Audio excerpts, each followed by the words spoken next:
Hello મિત્રો, આજે બનાવ્યા છે બટેટા ભૂંગળા, જે રેસીપી તમારી જોડે શેર કરી રહી છું. તો તેના માટે આપણે બટાકામાં થોડું મીઠું નાખીએ અને બટાકા બાફવા માટે મૂકી દેવાના છે. હવે એક પેન લઈ લેવાનું છે. તેની અંદર આપણે કશ્મીરી લાલ મરચું લીધું છે, ચાટ મસાલો, મીઠું, ધાણા જીરું પાવડર અને થોડું તેલ એડ કરી દેવાનું છે. નોર્મલી આની અંદર આખી બટાકીઓ પણ લઈ શકાય છે, પણ મેં આજે આખા બટાકા જે હતા, મોટા બટાકા હતા, એ મોટા બટાકા લીધા છે. બાકી તમે નાની બટાકીઓ પણ લઈ શકો છો. હવે આ પેસ્ટની અંદર થોડું તેલ એડ કરી અને આપણે જે બટાકા બાફવા માટે મૂક્યા હતા તે પણ બફાઈ ગયા છે અને મેં એના કટકા કરી નાખ્યા તે ઉતારીને. હવે એ કટકાને આપણે મેરિનેટ થવા માટે અહીંયા મૂકી દેવાના છે.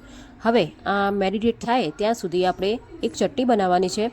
તો મિક્સર જાર લઈ લેવાનું છે. તેની અંદર આપણે લસણ એડ કર્યું છે, કશ્મીરી લાલ મરચું એડ કર્યું છે, જીરું એડ કર્યું છે અને થોડું તીખું મરચું પણ એડ કર્યું છે અને થોડીક હળદર એડ કરી છે.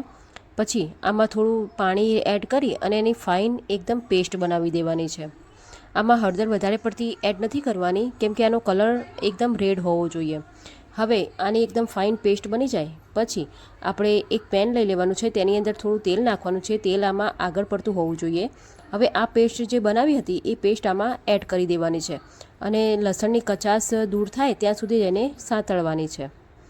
આનો કલર ચેન્જ નથી કરવા દેવાનો અને મસાલો બાળવાનો નથી, ખાલી એનો જે લસણની કચાશ છે એ જ દૂર કરવાની છે.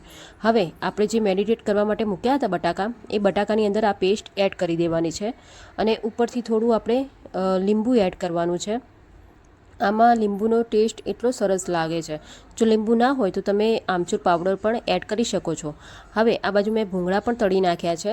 હવે ભૂંગળાને આપણે વચ્ચેથી કટ કરી દેવાનું છે અને જે બટાકાનો માવો હતો એ આપણે આની અંદર ભરી દેવાનો છે અને બંને સાઈડમાં થોડી થોડી સેવ એડ કરવાની છે અને સર્વ કરવાનું છે. તમે આ રીતે પણ એને સર્વ કરી શકો છો અને ગ્રીન ચટણી જોડે પણ તમે ખાઈ શકો છો.